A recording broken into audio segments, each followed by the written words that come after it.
Good evening, Lisa. Good evening, Andrew. And good evening. Oh, hello from a new member of the family. Oh, who's that? That's Slocum the dragon. Slocum? Slocum. Why is it called Slocum? She's called Slocum. It. She. Because she is purple. Purpley Sort of and blue. hair. Okay. And the reason she's called Slocum is because, like Mrs. Slocum, she's purple. Right, because we are starting on season 3 of Are You Being Served? Ooh, with... okay, thank you. With the Hand of Fate. The what? The Hand The of Fate. Hand of Fate. Not to be confused with the Hand of Fear. No. Which is a couple of years away yet. Well, this is Thursday the 27th of February 1975. Yes. Season 3 begins. Mm-hmm. The Saturday before, Doctor Who was doing the Sontaran Experiment Part 1 by Bob Baker and Dave Martin. Bob Dacre. Bob Dacre, yes. Bob Baker and Dave Martin, who was shortly to write The Hand of Fear. In a couple of years' time. Well, The Hand of Fear was in a long time being written, because it was originally going to be the end of season 13 or something. Oh, right, okay. And then it was going to have the Brigadier in it, and it went through rewrites and stuff.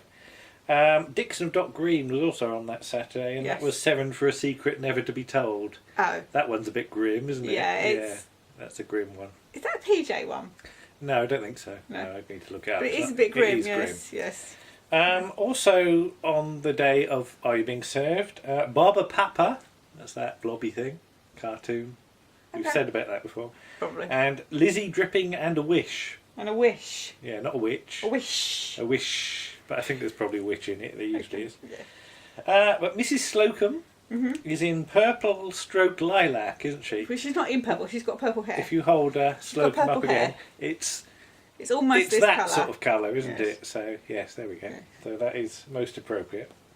Mr. Mash has got a load of buckets. He has. I'm going to walk Slocum down there. Yes, you stay He's there. falling over. Well, hang on. There you go. You can sit there.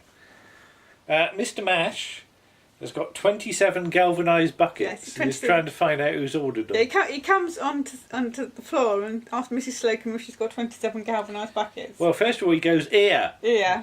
Then he goes, Mrs. oi. Slocum says, I do not answer to ear. Yes. So he tries oi instead and blows another raspberry. In the end, he goes off singing Any Old Iron. Yes, and banging his buckets. Banging his buckets. And one of the extras looks at him. Oh, I didn't see that. Yes. There's a box full of crocheted berries. Yes. As worn by Princess Margaret Rose. For the Jubilee. For the Jubilee. Who's Jubilee? What was that? That was a noise. That's I right. don't know, sorry. There was a strange noise. Okay. Who's Jubilee? Yeah. Can you work it out? Because this is 75, so what Jubilee would there have been? Don't know. Well, the Queen's... Because the Silver Jubilee's not till 77. Well, if she wasn't called Princess Margaret Rose then. She was only called Princess Margaret Rose when she was a child. So maybe it's George V's Jubilee. Well, that's the impression I'm getting. Which is 1935. Yeah. Yeah, it doesn't bear thinking about. So she would have been 5. Yes. Which explains why she was wearing a beret and was called Princess Margaret Rose. They're marked up as 2 shillings, 11 pence and 3 farthings. Yes. They tried to mark them up as 40p, but then a woman comes in. Now they're claiming that they were worn by Princess Anne at Badminton. At badminton. Not playing badminton. Though Miss Brahms and I didn't quite work out how this worked, because she buys one for £4. Yes. What did they write down that she thought it was £4? Miss Brahms obviously put £4 instead of 40p. Okay. I don't know. Perhaps she put 4, 0 and a per, but the per looks like an O. I don't know. Oh, maybe. There's a bloke that's got his combinations that have shrunk. I thought he was buying them, and then Mr. Granger said that they were pre-shrunk. Oh, right, pre-shrunk. So he should wash them in lukewarm water or not at all. Or the dry cleaners. Or in the bath. Mr. Granger says he rinses his in the bath and lets the wind dry them. Yeah. Right. Then a Japanese customer comes in. Yes. And it all goes a bit stereotypical, doesn't it? Yes. There's a lot of bowing and stuff. Yes. But then they do that in Manx language. Yeah, but this is who's this? Eric Young. Eric Young or Rick Young. He's also known as. And he's fairly prolific around this point, isn't he? Because he's in the Tomorrow People. He is. You said he's in Blake 7? Yes, Children of Aaron. Yeah. And he's one of the Sherpas in Crown Court and Upward Fall, one of the weirdest episodes of Crown Court that there ever was. Yes. But yeah, he's got a credit card. He wants to buy a raincoat, I think, doesn't he? Eventually they get to that point. Once they understand what he's saying. But was it Captain Peacock says that because he's Japanese, he has difficulty getting his tongue round his R's. Yes. And Mr. Humphries just reckons that's just a matter of practice. Yes. And the phone buzzes. It doesn't ring. We didn't think it. We didn't think it made a noise, but it did. It did. Yeah. And it's Mr. Rumbold's new secretary. Yes.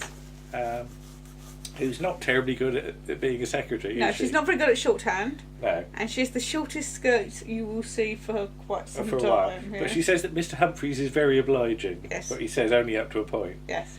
But yeah, Mr. Rumbold has asked that she would please get them off today, meaning the letters. Yes. Now, apparently there's a vacant post on the board of directors. Because Mr. Theobald is stepping down due to illness. Ill health. Brackets, 2 bottles a day, apparently. Yes. I've known people like that. Yeah, but Mr. Rumbold is possibly up for promotion. Yes. The secretary's lady. The secretary's name is Miss Ainsworth. Yes. By the way, and she promises she'll have it off before she goes. She means a memo. The memo. But that's when Captain Peacock comes in. Yes. Yeah. Sort of raises his eyebrows. Yes. I don't know. It wasn't pointed out, but I spotted a glass of milk on Mr. Rumbold's desk. We liked a glass of milk. No, I didn't. No. Yeah. But if Mr. Rumbold is promoted, Captain Peacock will maybe possibly replace him. Yes. But he's not sure about this. He's not sure this is the sort of thing he wants. No. Is it? Till the secretary sort of bends over Comes the desk. in and bends over. Yes. The desk, and he gets a bit of an eyeful. He does. Suddenly he likes the idea of replacing having a secretary at least. Mr. Rumbold.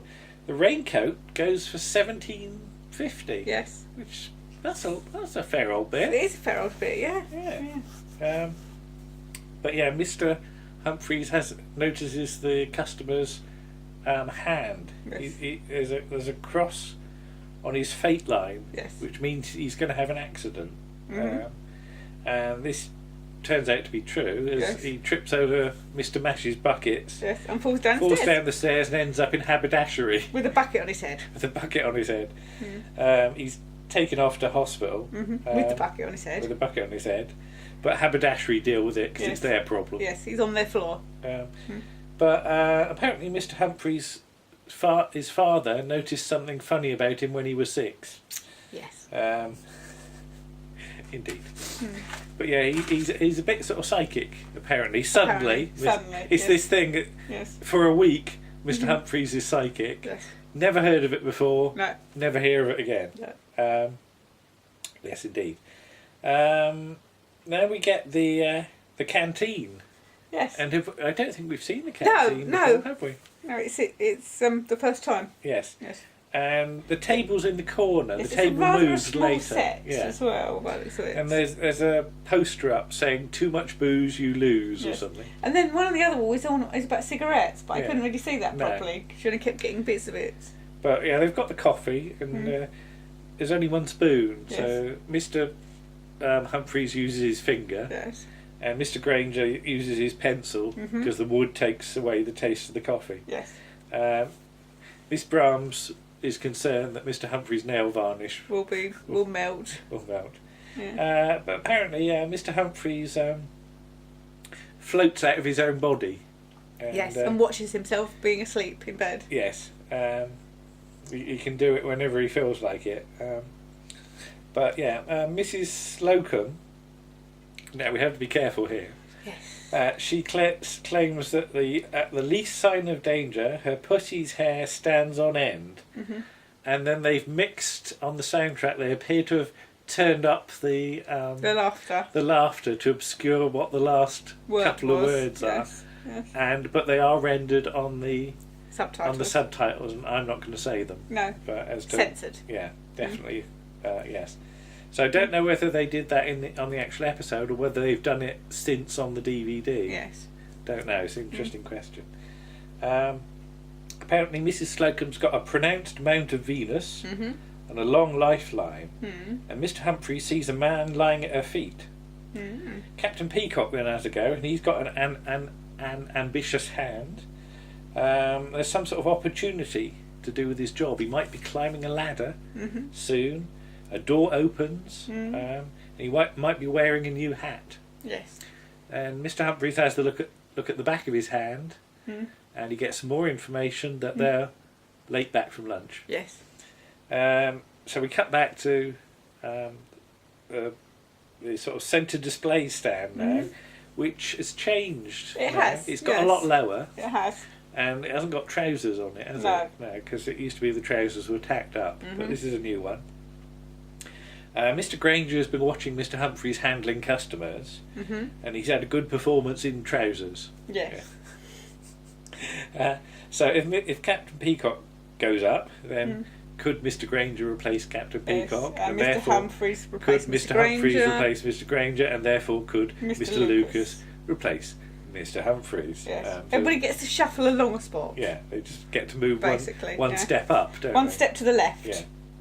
Well, So Mr. Granger will be a few steps to the left. Yeah. Mr. Lucas asks the question, "Do I get more money?" Yes. To which the answer is yes, and then all right, I'll do it then. Excuse me, sorry. But Mrs. Slocum has a word with Stephen. She gets a bit more friendly. Yes. And she thinks there should be a change of sex on the floor. Yes. So Captain Peacock thinks she's talking about Mr. Humphries for some reason. Yes. But the idea of a woman floor walker, yes, he's a bit aghast at that. He is, yeah. Although it turns out there are a couple of women floor walkers. Yes, in haberdashery and... I didn't write it down, somewhere else. Costuming, I think it was, something like that.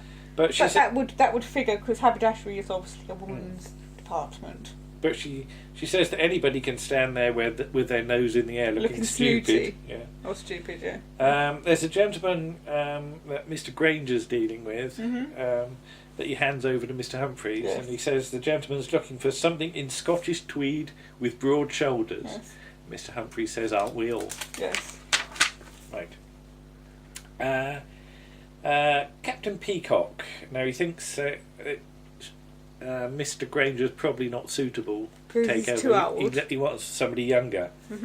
But Mr. Granger isn't happy, and he says, "As soon as I've had my tea, I shall bring it up in front of Mr. Rumbold." Yes. We cut to Mr. Rumbold's office, and the Japanese customer's on the phone. Yes. Apparently, with his head still in the bucket. Yes. Mr. Rumbold gets very confused. Thinking at one point that Mrs. Slocum was dressed as a man. Yes. There are some curtains behind where Mrs. Slocum and Miss Brahms stood, and I've never noticed these curtains before. So are they new? I think so. Could be. Yeah. I'm not sure they last much beyond this series, to be honest. No, it's possibly that they've just lost a bit of the set and they've had to cover it quickly. With a curtain there. Yeah. Mr. Rumbold's hand indicates he's had an unhappy childhood. But again, there's a crossroads in his career and something to do with leaves. Yes. Young Mr. Grace is about, and so they tidy up the hat boxes. Yes. So Mrs. Slocum, Miss Brahms, and Captain Peacock. Miss Brahms won't go up the ladder. Not with Captain Peacock. Not with at Captain the bottom. Peacock at the bottom. And apparently, young Mr. Grace's tea bag broke. Yes. And Lily, the tea girl, read the tea leaves. In fact, this is a real clunky bit of plot, isn't it? Yes. Beware of a bald-headed man with big ears. Big ears, yeah. Well, obviously. Mr. Rumbold is not getting the job then. No. Captain Peacock falls off the ladder and the hat lands on his head. Yes. I don't quite see how that would work. No. Not without hurting yourself, anyway. And Mr. Humphries thinks it's probably a good time for him to leave his body. Yes. And that's the end of the episode. Couple of notes on the credits. Yes. Bob Spears is production assistant. Yes. Yes. Watch out for his name in the future. Yes. David Croft is producer. Mm-hmm. And Rochelle Selwyn is designer. Yes. Rochelle Selwyn, who you might have seen on Planet of the Spiders. Yes. Not long ago. But, good episode. Yeah, it's a good start. It's quite complex in the sort of there's a lot toing and froing of yes, the plot, yes. isn't it? Yes. So yeah, it's what would you want to score that one out of? 6, out I of 10? think. Well, yeah, I think I'll give that a 6 as well. Again, it's nothing much really happens, does it? It's all sort of what might happen. What isn't might it? happen and reacting to that. Yeah. But yeah, some the stuff with the Japanese customer, It's cringeworthy. You wince at some of that, and it's very much sort of a 70s stereotype thing, isn't it? But yeah, not too bad otherwise. No. But yeah, again, because it's a new season, there's a few changes. As you say, I don't know how long the new secretary hangs around. No, I seem to think he gets through a few I can't different remember the secretaries that he gets through now. Yeah, and it's there are either a this few. series or it's the next one. Yeah, so we'll see where that goes. But I know there's a bit of toing and froing in sort of that department. Yes. But yeah, not a bad episode. No. What's up next then? Get the DVD. What does it say? Is Coffee Morning. Coffee, or is that about? Mr. Granger does not adhere to a new management scheme, landing himself in hot So that's water. how long you have coffee for, isn't Yes, it? and at what point the coffee break starts and stops. Yeah. Okay. Yes. Well, we'll come back with that. But, Yes. do you want to let Slocum wave goodbye then? Okay. Bye bye.